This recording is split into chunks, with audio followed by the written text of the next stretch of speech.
Quando o bebê nasce, o momento do parto, existem regulações hormonais no corpo da mãe e esses hormônios começam a estimular a lactação, a saída do leite pelos ductos mamários. E algumas horas ou até um dia depois do parto, começa a ter a produção de um leite, que é o primeiro leite produzido na glândula mamária, que é chamado de colostro. Esse colostro ele tem uma constituição um pouco diferente do leite que esse bebê vai mamar depois da primeira, segunda, terceira semana de vida.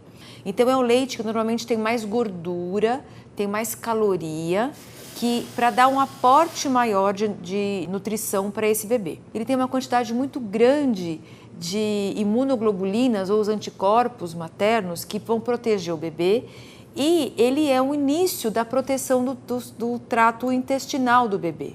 O colostro ele tem um papel muito importante na imunidade do bebê por conta também dessa questão imune. Quando o bebê nasce, o trato intestinal do bebê, de todo mundo, é um trato intestinal onde as células são muito juntinhas, as células elas são muito grudadinhas. De modo que você tem uma barreira importante com o intestino, a luz intestinal e as camadas do tecido intestinal como um todo.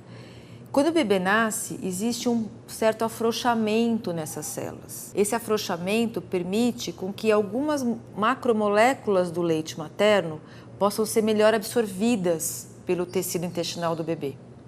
E justamente no leite materno nós temos esses anticorpos, com uma quantidade muito maior, muito grande, no colostro.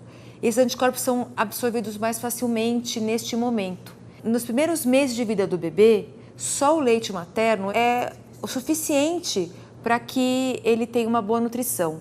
E isso vai manter esse afrouxamento e vai aumentar a eficiência de absorção dos nutrientes do leite. Qualquer alimento ou qualquer outra coisa que a mãe dê para o bebê que não seja o leite materno faz com que essas células, esse afrouxamento desapareça. Não que o bebê não vai absorver mais, mas você não tem essa eficiência aumentada de absorção.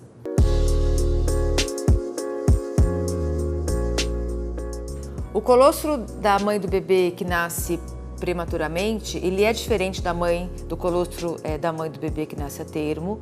A gente tem já descrito na literatura diferenças em várias condições, inclusive o colostro da mãe que faz uma cesárea eletiva é diferente do colostro da mãe que faz um parto vaginal.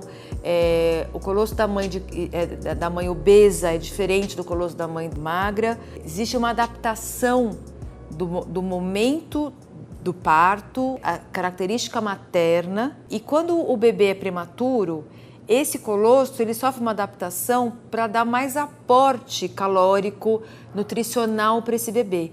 Então você tem uma variação na composição nutricional desse colostro da mãe do bebê prematuro. Depois desse período, 4, 5, 6 dias, existe o leite de transição. Esse leite deixa de ser colostro e passa a ser o leite maduro, que aí é o leite que vai perdurar durante um tempo aí que a mãe vai amamentar. Mas esse leite maduro vai sofrendo algumas variações nutricionais de acordo com o tempo de crescimento da criança, necessidades da criança, influência da dieta materna. A colostroterapia, ela é uma técnica que foi desenvolvida em alguns hospitais, começou na Inglaterra, na realidade. Ela consiste em você pingar na boca do bebê 2 a 3 gotas do colostro materno naquele bebê que não consegue mamar. Ele não tem maturidade ou do epitélio intestinal ou maturidade motora, tem alguma deficiência que não consegue sugar, não consegue mamar. Normalmente são bebês que ficam com sondas durante muito tempo. Existem bebês que têm uma doença intestinal e o intestino não funciona, o que a gente chama de ilho paralítico. O bebê não pode mamar porque não tem movimento intestinal. Até que esse intestino comece a funcionar, o bebê fica durante muitas semanas sem dieta oral. Então se pensou nessa terapia, a gente chama de colostroterapia, até que o bebê comece a aceitar uma quantidade maior de leite, e aí entra numa questão chamada que é a dieta enteral mínima, que é o quanto que o bebê consegue mamar. Não existe uma restrição de quando começar. O bebê nasceu, lógico, após uma avaliação médica, ele está apto a receber essa colosterapia.